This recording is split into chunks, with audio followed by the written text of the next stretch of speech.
नमस्कार दोस्तों, आप सभी लोगों का एक नई वीडियो में हार्दिक स्वागत है। आज के इस वीडियो में हम सॉल्व करेंगे पजल टेस्ट मतलब पहली परीक्षण का ये पार्ट 1 वीडियो है। तो वीडियो को शुरू से अंत तक पूरा क्वेश्चन अटेम्प्ट जरूर करिएगा, पूरा क्वेश्चन जरूर देखेगा, तभी आपको पजल टेस्ट के क्वेश्चन समझ में आएंगे। तो ये question RRB group D, NTPC सभी रेलवे एग्जाम के लिए बहुत ही महत्वपूर्ण क्वेश्चन है। तो क्वेश्चन को पूरा अटेम्प्ट जरूर करिएगा। तो चलिए हम बिना देरी करते हम क्वेश्चन की तरफ चलते हैं। क्वेश्चन नंबर 1 हमारा ये रहा कि A B C D E और एफ एक 6 मंजिला इमारत में रहने वाले 6 व्यक्ति हैं। उनमें प्रत्येक व्यक्ति एक अलग मंजिल पर रहता है। सबसे निचली मंजिल का जो क्रमांक है 1 है, उसके ऊपर मंजिल का क्रमांक जो 2 है। इसी तरह सबसे ऊपरी मंजिल का जो क्रमांक है वो 6 है। एफ जो मंजिल क्रमांक 3 पर रहता है। बी और ई एफ की मंजिल के नीचे वाली मंजिल पर रहते हैं। डी उस मंजिल पर रहता है जो ए की मंजिल से नीचे है किंतु सी की मंजिल से ऊपर है।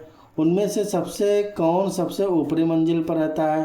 तो 1 से लेकर 6 तक मंजिल पर रहते हैं। तो सबसे निचली जो क्रमांक का मंजिल है वो 1 है, फिर उसके ऊपर 2 है, फिर उसके ऊपर 3 है, फिर उसके ऊपर 4 है, फिर उसके ऊपर 5 है, फिर उसके ऊपर 6 है। तो 6 मंजिल पर रहते हैं, 6 लोग रहते हैं। फिर कह रहा है कि सब ऐसी फिर एफ मंजिल क्रमांक 3 पर रहता है। एफ जो है मंजिल क्रमांक 3 पर रहता है। फिर क्या बी और ई एफ की मंजिल के नीचे वाली मंजिल पर रहते हैं। मतलब कि बी यहाँ पर रह सकता है, बी यहाँ पर रह सकता है, ई यहाँ पे भी रह सकता है, ई यहाँ पे भी रह सकता है। तो बी यहाँ पे रह सकता है और ई यहाँ पे भी रह सकता है और ई यहाँ पे भी रह सकता है और बी यहाँ पे भी रह सकता है। फिर कह रहा है डी उस मंजिल पर रहता है जो ए की मंजिल से नीचे किंतु सी की मंजिल से ऊपर है।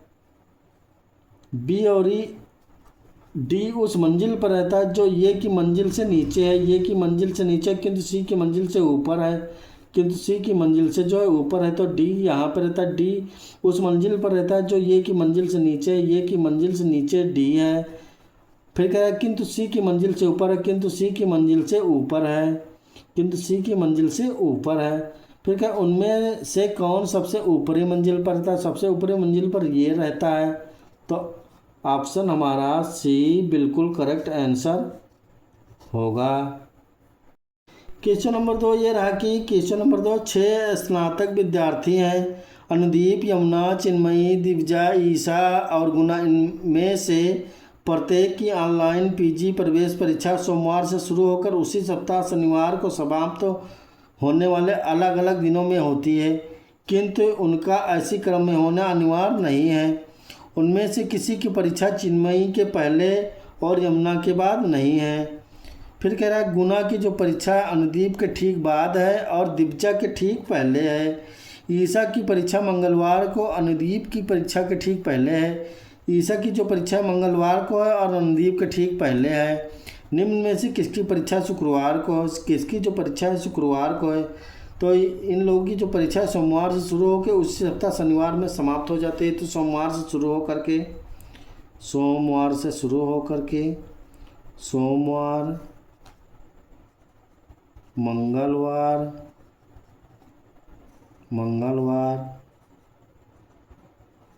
बुधवार, बृहस्पतिवार,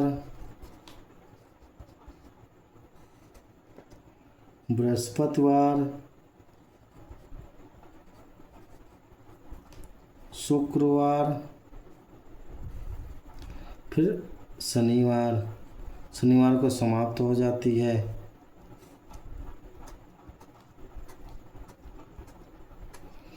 तब कह रहा है कि उनमें से किसी की जो परीक्षा है चिन्मयी से पहले और यमुना के बाद नहीं, यानी कि चिन्मयी की जो परीक्षा है वो सोमवार को होगी। इसके पहले किसी की परीक्षा नहीं है, तो चिन्मयी की जो परीक्षा होगी वो सोमवार को होगी। और फिर कह यमुना के बाद नहीं, तो यमुना की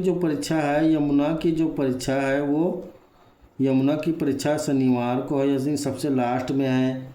फिर गुना की जो परीक्षा अनुदीप के ठीक बाद है और दिव्या के ठीक पहले। ईशा की जो परीक्षा है वो मंगलवार को, ईशा की जो परीक्षा है मंगलवार को है। अनुदीप के ठीक पहले है, यानी कि ईसा की परीक्षा जो है मंगलवार को है, तो मंगलवार को ईसा की परीक्षा है।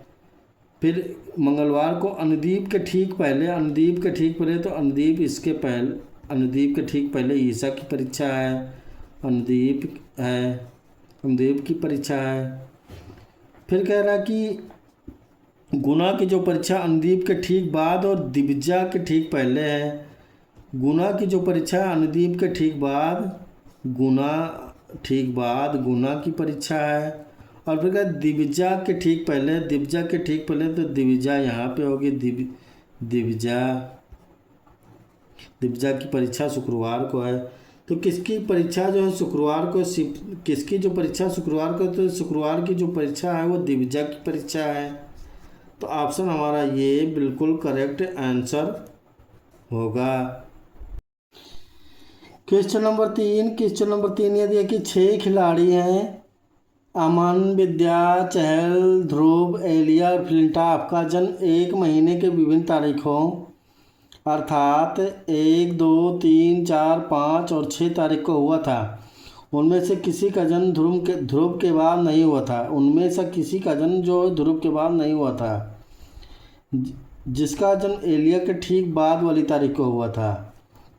अमन से पहले केवल 3 खिलाड़ियों का जन्म हुआ था। चहल और एलिया के बीच केवल 2 खिलाड़ियों का जन्म हुआ था। विद्या का जन्म चहल के बाद में नहीं हुआ था। विद्या का जो जन्म है चहल के बाद में नहीं हुआ था। निम्नलिखित में किसका जन्म 3 तारीख को हुआ था? कितने तारीख हैं? 6 तारीख तक है। 1 से लेकर 6 तारीख तक तो सभी का जन्म हुआ था। 1 से लेकर 6 तारीख तक सभी का जन्म हुआ था। तब कह रहा है कि उनमें से किसी का जन्म ध्रुव के बाद नहीं होता, तो 1 से 6 तारीख को होता है। 1, 2, 3, 4, 5 और 6 तारीख को हुआ था। 6 तारीख तक हुआ था। फिर कह रहा है उनमें से किसी का जन्म जो ध्रुव के बाद नहीं होता। ध्रुव के बाद नहीं होता, तो ध्रुव लास्ट में होगा, यानी 6 तारीख को होगा। ध्रुव का हुआ था। जिनका जन्म एलिया के ठीक बाद वाली तारीख को हुआ था, तो एलिया 5 तारीख को हुई थी। इसके बाद ध्रुव का हुआ था। एलिया जो है 5 तारीख को हुई थी।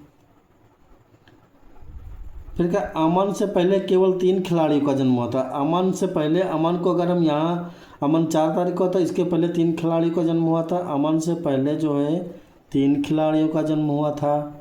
अमन से पहले केवल 3 खिलाड़ियों का जन्म हुआ था। चहल और एलिया के बीच केवल 2 खिलाड़ियों का जन्म हुआ था। चहल और चहल के बीच केवल 2 खिलाड़ियों का जन्म हुआ था, यानी कि चहल 2 तारीख को हुआ था। चहल का जो जन्म हुआ था 2 तारीख को हुआ था। विद्या का जन्म चहल के बाद नहीं हुआ था, यानी कि विद्या का जो जन्म चहल के बाद नहीं हुआ था, तो विद्या का जन्म चहल के पहले हुआ था। विद्या यहाँ पे है। फिर बच रहा है फ्लिंटॉफ, तो फ्लिंटॉफ का जन्म जो है 3 तारीख को हुआ था। फ्लिंटॉफ का 3 तारीख को हुआ था। फिर कह रहा फिर लास्ट में बोला कि निम्नलिखित में किसका जन्म 3 तारीख को हुआ था। 3 तारीख को जिसका जन्म हुआ था वो है फ्लिंटॉफ। ऑप्शन नंबर बी, मतलब कि ऑप्शन नंबर बी बिल्कुल करेक्ट आंसर होगा।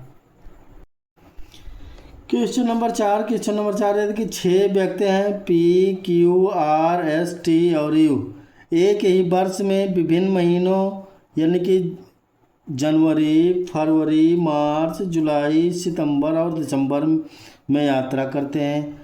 आर सितंबर में यात्रा करता है। आर जो है सितंबर में यात्रा करता है। फिर क्या आर और टी के बीच केवल एक व्यक्ति यात्रा करता है। फिर कह रहा है ई और पी के बीच कोई भी यात्रा नहीं करता। पी जो है यू के बाद वाले महीने में यात्रा करता है। पी और यस के बीच केवल 2 से अधिक यात्रा करते हैं। 2 से अधिक व्यक्ति यात्रा करते हैं। 2 से अधिक यानी 3 हो सकते हैं, 4 हो सकते हैं। तब कह रहा है कि 6 व्यक्ति हैं जनवरी से लेकर दिसंबर तक, यानी कि जनवरी,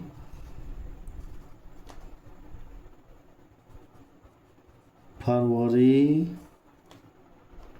फिर मार्च,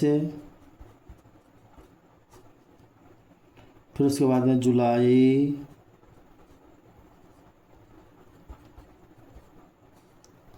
जुलाई के बाद में सितंबर,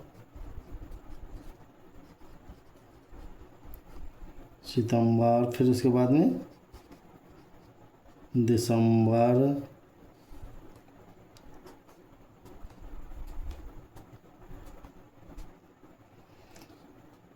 फिर आर कह रहा है सितंबर में यात्रा करता है। आर जो है सितंबर में यात्रा करता है, आर सितंबर में यात्रा करता है। फिर आर और टी के बीच केवल एक व्यक्ति यात्रा करता है। आर और टी के बीच, टी यहाँ पे होगा नहीं, इसके बीच में एक व्यक्ति होते नहीं, तो आर और टी के बीच यानी कि सितंबर और मार्च, आर और टी के बीच एक व्यक्ति यात्रा करता है।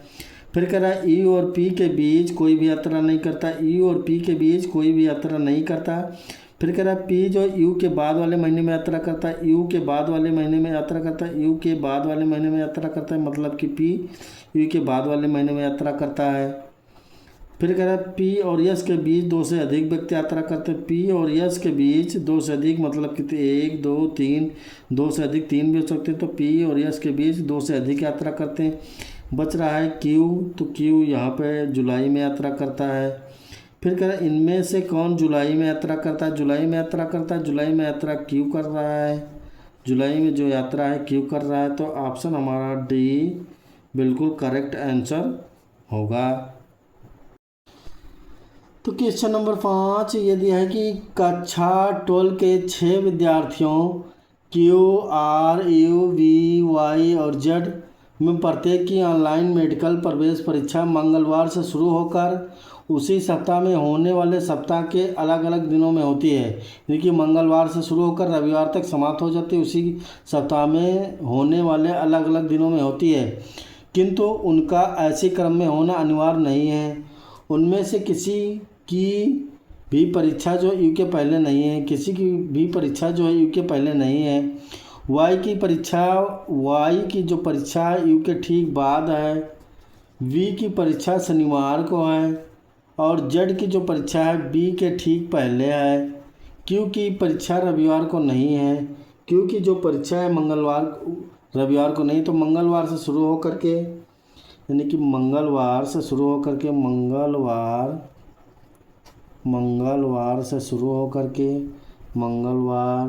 फिर बुधवार, बृहस्पतिवार,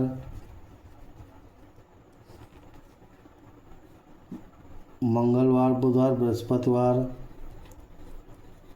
शुक्रवार, शनिवार, फिर उसके बाद में रविवार। सप्ताह में 6 दिन होते हैं। फिर कह रहा है कि अलग अलग दिनों किंतु ऐसी क्रम में होना अनिवार्य नहीं।